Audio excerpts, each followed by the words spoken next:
அன்பு சொந்தங்கள் அனைவருக்கும் பாண்டி குடும்பத்தின் அடிமை ஆஸ்ட்ரோ சதீஷ்குமாரின் பணிவான வணக்கங்கள். நண்பர்களே, நம்ம வாழ்க்கையில் எந்த ஒரு விஷயம் சரி, நம்ம வாழ்க்கையில் அன்றாட செயல்பாடு, தொழில், குடும்ப வாழ்க்கை, சந்தோஷம், இந்த அனைத்தும் சில நேரங்களில் ஒரு ஜாதகத்தில் ஒத்து வராத நேரங்கள் வரும் பொழுது ரொம்ப தடையாக நிற்கிது. தொழில் நடக்குமா நடக்காதா, வாழ்க்கையில் வெற்றி பெறுவோமா, இல்லை குடும்ப வாழ்க்கை இருக்குமா, இது எல்லாமே ஒரு கேள்விக்குறியாக நம்ம சோர்ந்து போய் நின்றோம். நம்ம அறிவே நமக்கு வேலை செய்ய மாட்டேங்குது. நல்லா செயல்பட்டுக்கிட்டு இருப்போம், சில நேரங்களில் நம்ம அறிவே நமக்கு வேலை செய்யாது. நான் ஏன் இப்படி செஞ்சேன், நான் ஏன் இப்படி இருக்கேன் அப்படிங்கிற கேள்வி நிறையா பேர்த்துக்கு இருக்குது. இப்போ இந்த மாதிரி சூழ்நிலைகளை என்ன நடக்குது அப்படின்னா, நான் சித்தாந்த ரீதியாக அந்த ஒரு விஷயத்தை சொல்லிக்கிறேன். நம்முடைய அறிவு இருக்குல்லங்களா, நம்முடைய அறிவிலும் நம்முடைய இதயத்திலும், அதாவது நம்ம அன்றாட செயல்படும் போது நம்முடைய ஆன்மா என்று சொல்லக்கூடிய இந்த உயிர் இந்த நெற்றிப்பொட்டில் நின்று தான் செயல்படுது. இந்த நெற்றிப்பொட்டு அப்படிங்கிறது ரொம்ப முக்கியம். அதனால தான் இந்த நெற்றிப்பொட்டு குங்குமம் வைக்கிறோம், சந்தனம் வைக்கிறோம். இது இவ்வளோ பாதுகாப்பானது.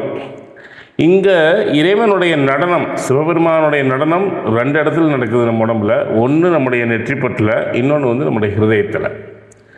இந்த நடனம் அது இங்கே தான் அறிவு செயல்படுது. அந்த நடனத்தினுடைய தன்மை மாறும் பொழுது தான் நம்முடைய வாழ்க்கை, நம்முடைய செயல்பாடு அனைத்தும் வித்தியாசப்படுகின்றது. காரணம், அவரவருடைய கர்மா பிரகாரம் நமக்கு இறைவன் ஆட்டி வைக்கிறான். அப்போ இதை சரி பண்ணணும், நம்ம வாழ்க்கையில் நல்லது நடக்கும். எல்லாருமே நினைக்கும் அல்லவா, நமக்கு எவ்வளோ பிரச்சனைகளையும் சமாளித்து வரணும், அந்த பிரச்சனைகள்லேருந்து வெற்றி பெறணும், அந்த பிரச்சனைகளை தாண்டி வரணும். என்ன செய்கிறது? ஒரே இடம். இன்றைய வரையிலும் கோயில் என்றால் சிதம்பரம் தான். எம்பெருமானை போய் சிதம்பரத்தில் 12 நாட்கள் தங்கி அர்த்தஜாம பூஜை பார்த்து, இந்த 12 நாட்களும் ஏதோ தங்கணும், ஏதோ இருந்தோன்னு இருக்கக்கூடாது. 12 நாட்களும் சிவபெருமான் முன்னாடி அமர்ந்து திருவாசகத்தை மனமாற உளமாற பாராயணம் செய்யுங்கள்.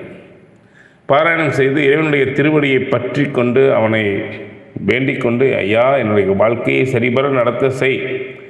உன்னுடைய இந்த நடனம்தான் அனைத்துக்கும் ஆக்கம். ஏன்னா அவன் ஆடினாதான் நம்ம ஆட முடியும். நம்மை ஆடாமல் நம்மை ஆட்டி வைப்பவன் அவன். புரியுதுங்களா? எனக்கு சரி பண்ண, என்னுடைய வாழ்க்கையை திரும்ப எனக்கு செயலாக்கத்தை கொடுன்னு சுவாமிகிட்ட யார் கேட்குறீங்களோ அவர்களுக்கு கட்டாயம் வாழ்க்கையில் மீண்டும் ஒரு புத்துணர்ச்சி பெற்று வாழ்க்கை நல்ல நிலைக்கு திரும்பும். இது உண்மையான வார்த்தைங்க. இதை செஞ்சு பாருங்கள். செஞ்சு பார்த்துட்டு எனக்கு கமெண்ட் பண்ணுங்கள்.